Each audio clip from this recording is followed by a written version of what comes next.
আসসালামু আলাইকুম।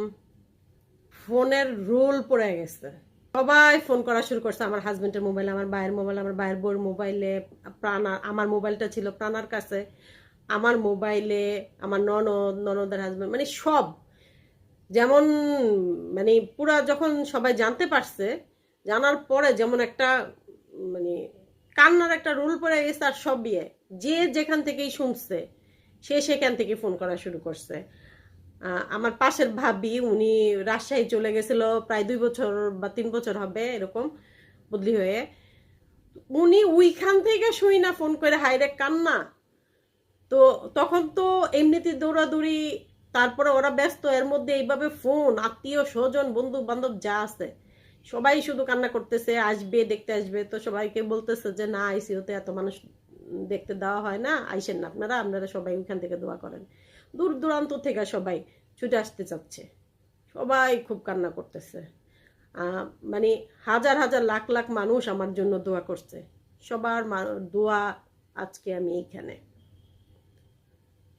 তো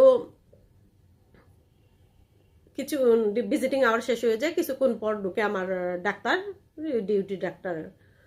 তো উনি এসে বলতেছে, পরিচয় দিয়ে ওনার নাম বলে বলতেছে যে স্যার আমাকে পাঠাইছে আপনার কে দেখার জন্য। কি অবস্থা আপনার?